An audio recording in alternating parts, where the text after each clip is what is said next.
주님께서 평화 주시기를 바랍니다. 우리 앞 옆에 계신 분들과 함께 인사할까요? 더도 말고 덜도 말고 한가위만 같아라. 더도 말고 덜도 말고 한가위만 같아라. 멀리 하세요. 네, 내일이 보름날 아니에요. 오늘이 열나은 날이고, 그래서 명절 인사 한번 해보는 겁니다. 뭐 1년에 한 번 하는 거 아니겠어요? 오늘 찬송과 같이 주간날 일으키시고 은혜 약속하셔서 내게 주시는 평강 영원히 내게 주실 은혜 약속 영원히 저와 여러분들 붙잡고 승리하시기를 주의 이름으로 축복합니다. 우리 인생에는 이상이 있어요. 아이디얼한 자신의 이상이 있고 목표가 있고 가치가 있죠. 그런데 현실이라고 하는 것이 이상과 잘 맞지 않을 때, 그때 우리는 거기에 여러 가지 복잡한 어떤 심경적인 이중적인 마음을 느끼게 됩니다. 풍요한 걸 꿈꾸지만 때로 어렵고 힘들고, 그리고 어떤 현실 가운데 고통하기도 하죠. 평강을 기도하지만 어렵고 힘들고 고통스러운 일들이 우리 안에 폭풍처럼 몰려 들어올 때 얼마나 고통스럽습니까?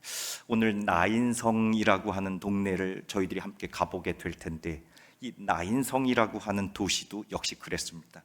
예루살렘처럼 위대한 성전이 있는 것도 아니고 가이사랴와 같이 로마의 압도적인 권력이 있는 성도 아닌 나인성. 누가복음 여러분 읽은 오늘 7장 말씀에 단 한 번 나오는 나인성인데, 그런데 그 도시가 있습니다. 그 나인성이라고 하는 도시가 어디 있느냐?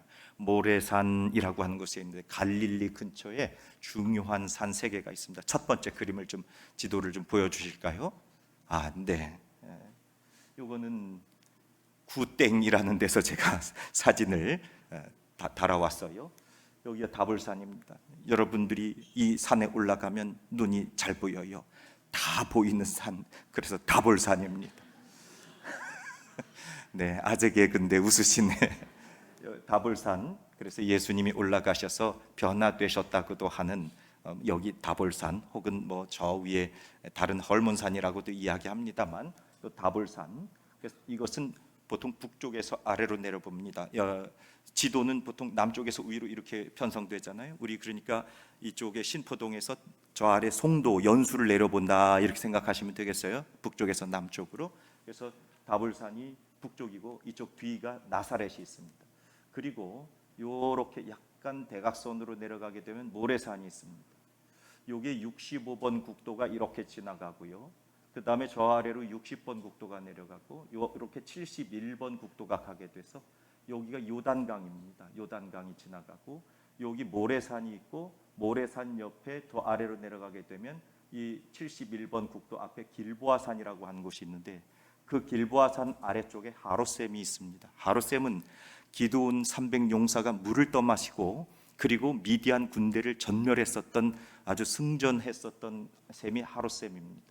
그리고 이렇게 다볼산에서 내려다보면 모래산이 보이는데, 이 모래산의 북쪽입니다. 요 끝에 나인이라고 하는 마을이 있습니다. 예수님께서 가버나움에서 지금 이 65번 국도를 타고 이렇게 오시면 나인성에 도착하는데 제법 거리가 멉니다. 가버나움에서 여기까지 내려오시기는 7장 1절부터 10절까지는 가버나움에서의 한 백부장의 하인을 고쳐주셨던 말씀이 나오죠. 그 나인성에 들어가게 되시는데, 그 나인성 북쪽 자락에 모래산이 있고, 나인성 저 너머 모래산 저 건너로 건너가게 되면 수넴이라고 하는 곳이 있습니다. 우리가 아는 술람미라고 하는 곳인데, 그런데 이렇게 길보아산이 불쑥 솟아있고 모래산도 불쑥 솟아있고 다볼산은 마치 밥뚜껑 얹어놓은 것처럼 그저 평지에 불쑥 솟아있습니다. 그리고 그 사이사이에 이렇게 평지가 있는데, 우리가 볼 때는 이게 골짜기 같지 않은데 이것을 보고 뭐라고 한다고 이스라엘 사람들은? 골짜기라. 여러분, 이게 골짜기로 보여요? 평야로 보여요? 평야로 보이잖아요. 골짜기. 이걸 보고 골짜기, 이스루엘 골짜기 또는 이스루엘 평원, 비옥합니다.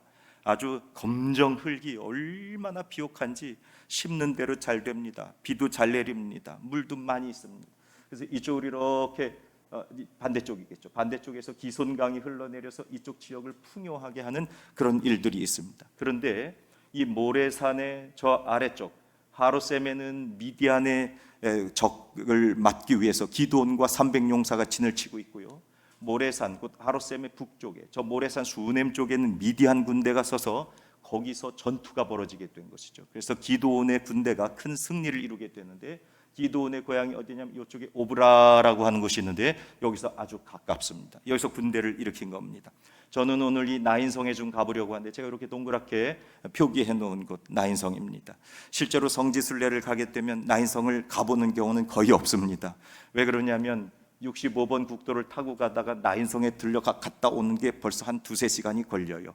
더군다나 수넴으로 가려면 산 밑으로 가게 되는데 그 산 밑으로 갔다 오는 길이 없습니다. 바깥으로 큰 길로 나왔다가 다시 바깥으로 돌아서 수넴으로 가야 되기 때문에 나인이나 수넴으로 가보는 일은 거의 없습니다. 심지어 나인이나 수넴에 가야 별 볼 게 있어요, 없어요? 아무것도 없어요. 그런데 나인성, 아무도 찾지 않는 것, 역사적으로도 중요하지 않았던 것. 그림 한 장 더 사진 보여주시죠.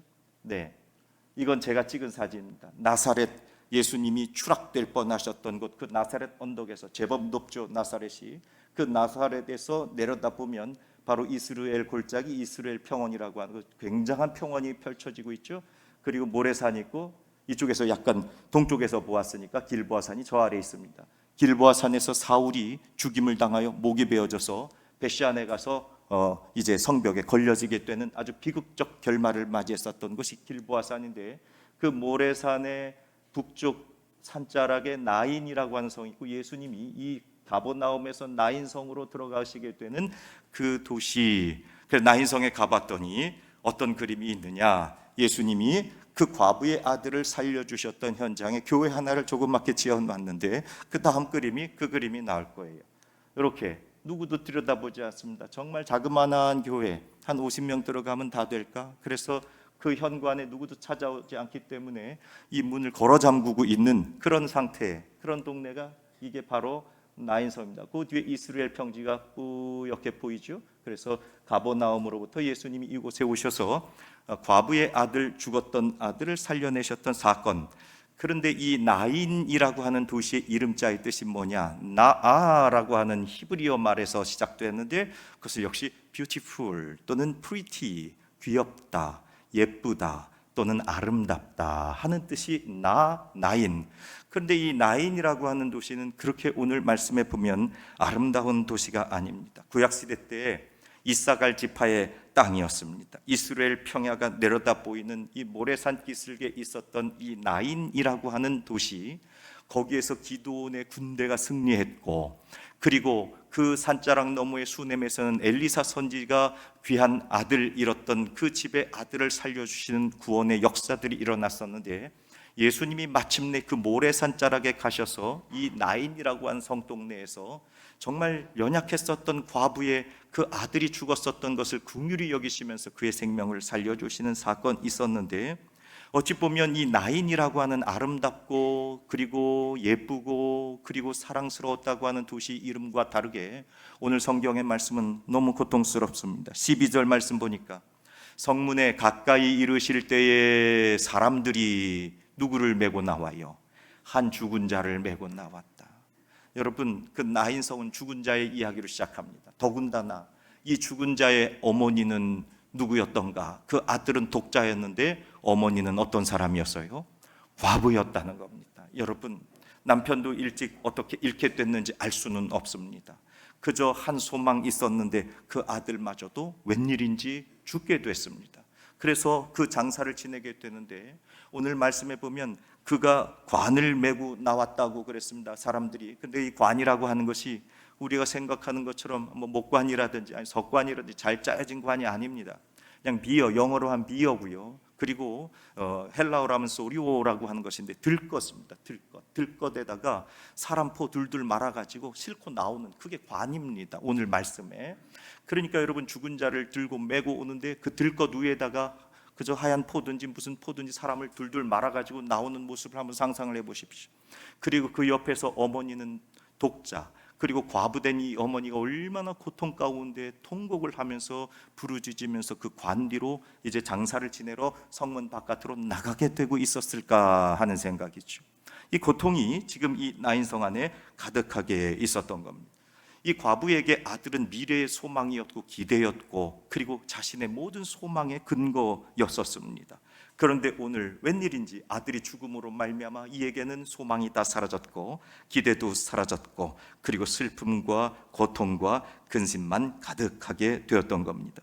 그런데 너무 놀랍게도 거꾸로 된 말씀이긴 합니다만 7장 11절 다시 올라가서 보게 되면 그 성문으로 장례 행렬이 나오고 있는데 역시 이쪽 아까 우리 가버나움 쪽에서 예수님 걸어가고 나인성에서 이 장례 행렬이 나오는데 그 후에 앞선 말씀이긴 합니다만 예수께서 나인이란 성으로 가실새 제자와 많은 무리가 동행했다. 여러분 7장 1절부터 10절까지는 예수님께서 가버나움에서 백부장의 하인을 살려주셨던 이야기가 나와요. 그러니까 얼마나 흥분됐겠습니까? 죽은 자도 살리고 병든 자 고치고 하늘 말씀 선포하니까 예수님 예수님 하면서 그 예수님 뒤를 쫓아다닌 사람들이 세상에 가버나움부터 다 쫓아 나온 겁니다. 지금 다들 흥분되고 기쁨이 충만하고 예수님만 있으면 모든 게 다 되겠다 하는 생각으로 지금 나인성까지 쫓아온 겁니다. 그러면서 막 흥분된 상태에서 나인성으로 들어가는데 저쪽 앞에서는 지금 무슨 행렬이 다가오고 있는 거예요?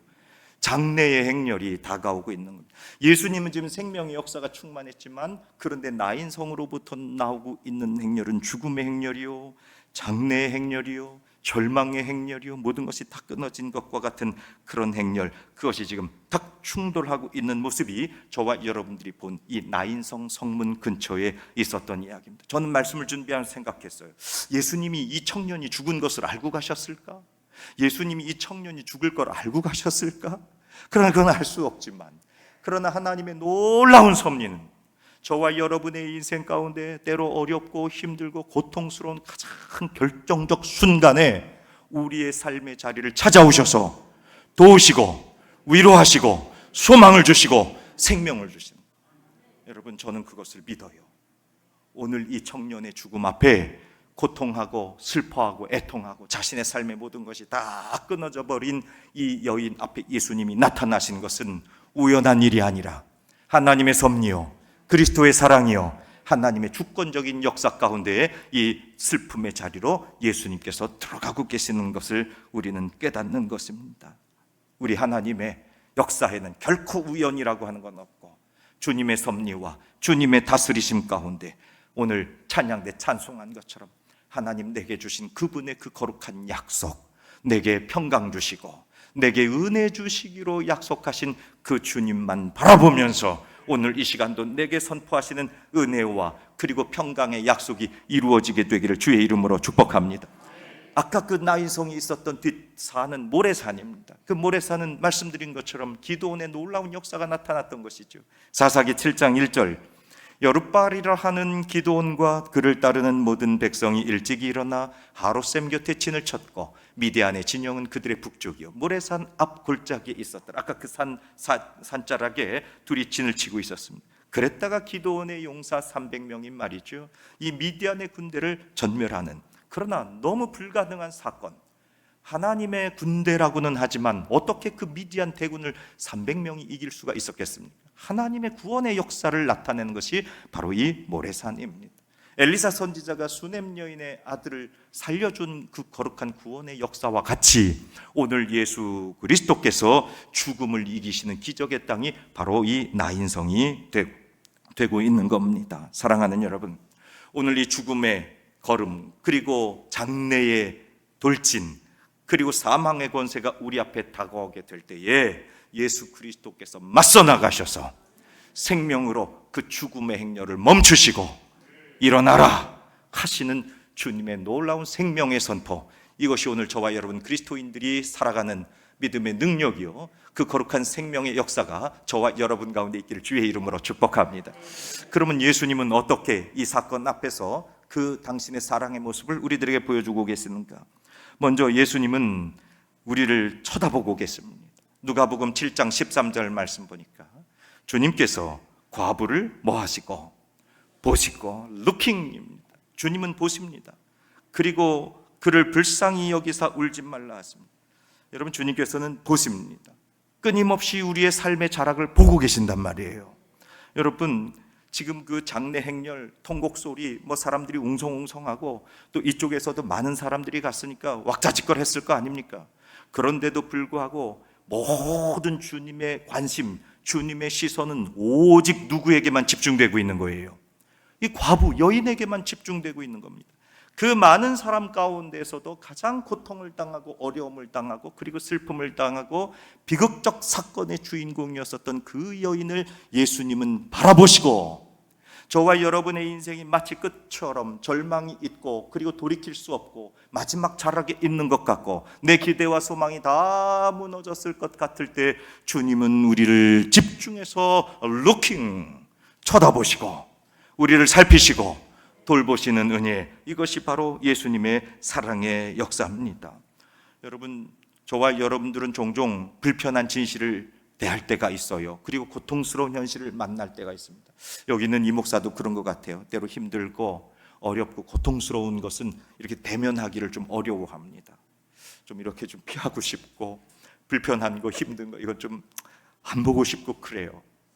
그런데 우리 예수님은 그 여인이 얼마나 고통스럽고 아프고 힘들까, 그 불편한 사건 앞에서 그리고 고통스러운 사건 앞에서도 예수님은 그것을 쳐다보고 계시고 집중하고 계시는 모습을 봅니다.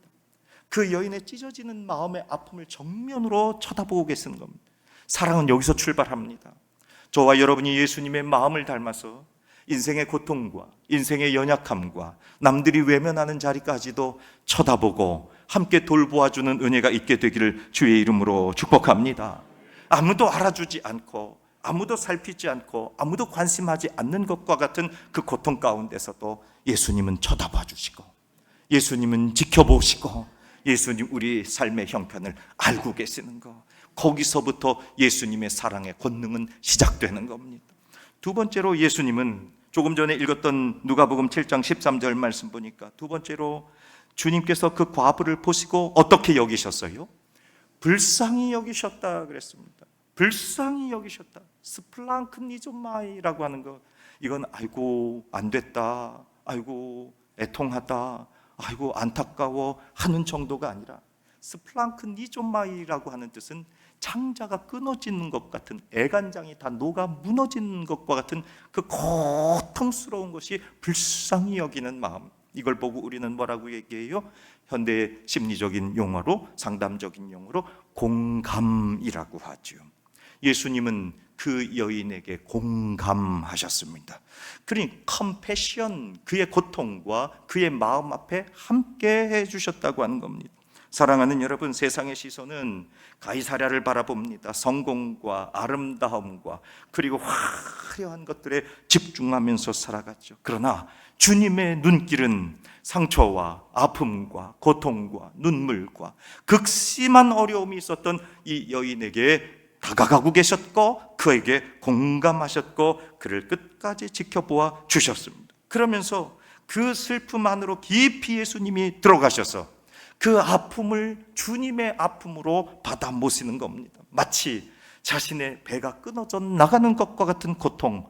그러면서 이 여인에게 첫 마디로 하시는 말씀이 무슨 말씀이에요? 울지 말라. 7장 13절 말씀 보니까 주께서 과부를 보시고 불쌍히 여기사 뭐하지 말아라, 울지 말라, 그렇게 말씀하십니다. 여러분, 울지 말라 하는 말씀은 예수님께서 단순히 그의 감정을 위로하신 정도가 아니라 울지 말라 하는 말씀에는 내가 이 슬픔과 이 고통과 이 절망과 이 아픔을 이제 그만 멈추어 주겠다, 이 죽음의 길을 멈추어 주겠다, 생명의 길로 인도하여 줄 것이다 하는 거룩한 선포가 바로 울지 말라 하는 말씀 가운데 있는 거죠. 그래서 예수님께서는 먼저 루킹, 보시고, 그리고 그의 컴패션, 공감하시고, 그리고 나서 14절 말씀, 그렇게 주님 온전히 당신이 보시고 공감하신 다음에 직접 사랑의 행동으로 액팅하시면서 나아가시죠. 14절 말씀 보니까 가까이 가서 그 관에 뭐 하시니? 손을 대시니 터치하셨어요. 손을 대시니 맨 자들이 서는지라, 죽음의 행렬을 서서 막으신 겁니다. 그 관에 손을 대어 장례 행렬을 막으신 겁니다. 사람들이 깜짝 놀랐을 거예요. 그런데 예수님께서 말씀하시기를 이제 다시 한 번 더 선포하시는데, 정년아, 내가 네게 말하노니 뭐하라? 일어나라. 어머니에게는 울지 마시오, 울지 마세요, 울지 말아요. 때가 당신의 슬픔과 눈물과 이 죽음의 행렬을 멈추어 줄 겁니다. 그리고 나서 예수님께서 그 관에 손을 대시고 그 청년에게는 일어나라, 할렐루야. 주님의 선포는 이와 같이 죽음의 행렬을 멈추는 일입니다. 예수님 즉각 행동하시는 겁니다. 보시고 공감하시고 그리고 그를 어떻게 세워줄지, 오늘 우리 찬송한 것처럼 주께서는 나를 일으키시고 은혜와 평강으로 인도하신 그 거룩한 약속을 내게 세워주신다고 하셨으니 저와 여러분들 일으켜 세워주시기를 주의 이름으로 축복합니다. 죽음의 세력 가운데, 원수의 세력 가운데 붙잡혀 있지 마시고 생명의 주인께서 일으켜 주실 때 일어나라 하시는 주의 음성으로 죽음의 세력, 우리를 넘어뜨리려는 악한 권세들 앞에서 능히 이기는 자들 되시기를 주의 이름으로 축복합니다. 여러분, 예수님께서 관에 손을 대신 사건은요, 특별한 의미가 있어요. 유대의 율법, 곧 성경의 율법에 보면 죽은 자를 만지거나 부정한 것에 손을 대면 그가 역시 어떻게 돼요? 부정해져요. 이게 부정해요. 그래서 부정한 걸 제가 만졌어요. 그럼 내가 어떻게 된다고요? 부정해져요. 부정한 것을 통해서 제가 오염돼요. 이게 법칙이에요. 민수기 19장 11절 그리고 16절을 한번 볼까요? 사람의 시체를 만진 자는 며칠 동안 부정하다. 이래 동안, 7일 동안. 16절 누구든지 들에서 칼에 죽은 자나 시체나 사람의 뼈나 무덤을 만졌으면 이래 동안 어떻게 된다? 부정해요. 그러니까 예수님이 지금 그 시신의 관에 손을 대면 예수님이 어떻게 되시겠어요? 부정해져야 됩니다. 부정해져야 돼요. 여러분, 부정한 것이 나를 오염시키는 겁니다. 그런데 놀랍게 여기에서 역전이 일어나는데 그 부정한 것을 손댄 예수님이 부정해지시는 것이 아니라 부정한 것에 예수님께서 손을 댔더니 그 부정한 것이 부정한 것을 잃어버리고 생명을 찾고 그리고 죽음의 권세를 이기게 하시는, 오히려 부정한 것이 예수님을 오염시키는 것이 아니라 예수님이 부정한 것을 정결하게 하시고 생명을 되찾게 하시는 은혜 있는 줄로 믿으시기를 바랍니다. 시신에 닿는 모든 것은 원래 부정해야 됩니다. 그런데 생명의 근원이신 예수님께서 부정과 죽음과 절망의 손을 대시니 예수님이 손댄 그 모든 것들이 깨끗해지고 생명을 얻게 되고 회복되는 역사를 저와 여러분들에게 말씀해 주시는 겁니다. 청년아, 내가 내게 말하노니 뭐하라? 일어나라 그러셨습니다. 사랑하는 여러분, 이와 같이 주님이 선포했더니, 이와 같이 주님이 바라보시고 공감하시고 그리고 직접 관에 손을 대시면서 일어나라 하셨더니 15절 말씀에 어떻게 됐어요? 우리 같이 읽어볼까요? 15절 시작. 죽었던 자가 일어나 앉고 말도 하거늘 예수께서 그를 어머니에게 주시니. 아멘, 아멘. 청년이 일어나 앉았습니다. 그리고 뭐도 하기 시작해요? 말도 하기 시작해요. 죽음은 침묵입니다. 죽음은 아무것도 할 수 없습니다. 그런데 예수님께서 그 청년을 일으켜 세우시니 청년이 말하기 시작했고, 그리고 예수님의 궁극적인 목적은 무엇이었는가? 그 살아난 청년을 누구에게 돌려주었어요? 어머니에게 돌려주었다는 얘기입니다. 어머니는 지금까지 공허했을 거고 상실했을 거고 아팠을 것이고 다 빼앗겼던 것이죠. 이후에 어떤 것도 그에게 채울 수 있는 것은 없었어요. 누구를 돌려줘야 돼요? 아들을 돌려줘야만 그 어머니는 채워질 수 있는 겁니다. 그런데 오늘 예수님께서 이 궁극적 목적, 예수님께서 청년을 살리시고 여봐라 내가 이렇게 사람을 살릴 수 있는 권능이 있다, 여봐라 내가 이런 권세가 있다, 이걸 자랑하시려고 한 게 아니라 예수님의 궁극적 목적은 그 여인, 홀로 되어 자식을 잃은 그 여인의 깊은 슬픔과 눈물, 그의 절망의 끝자락에서 어떻게 하면 그를 다시 회복시켜 주실까? 그래서 살아난, 그리고 일어나 앉아 말을 하기 시작한 그 아들을 누구의 품에 돌려주셨어요? 어머니 품에 돌려주십니다. 예수께 나아가면 저와 여러분의 비어있고 상실되고 연약하고 부족하고 채워지지 않는 이 모든 것들이 가장 풍성한 것으로 다시 살아나신 거룩한 예수 그리스도의 생명의 은총으로 풍성하게 채워주시는 줄로 믿으시기를 주의 이름으로 축복합니다. 주님이 채워주시는 역사, 주님이 온전히 넉넉하게 해주시고 그 슬픔만 무너지고 우리의 연약함만 깨지는 것이 아니라 다시 오히려 이 여인의 품, 어머니의 품이 충만하게 채워지는 것처럼 저와 여러분의 삶 가운데 채우시는 복되고 아름다운 은혜 있기를 주의 이름으로 축복합니다. 결과 누가복음 7장 16절 말씀에 이 일을 보고 모든 사람이 두려워하며 하나님께 영광을 돌려 이르되 우리에게 누가 일어났다, 큰 선지자가 일어나셨습니다 하고 하나님께서 자기 백성을 돌보셨다. 할렐루야. 하나님께서 자기 백성을 돌보셨다. 여러분이 돌보셨다고 하는 말은 하나님께서 방문하셨다는 거예요. 요즘에 어른들 돌봄 많이 하시죠?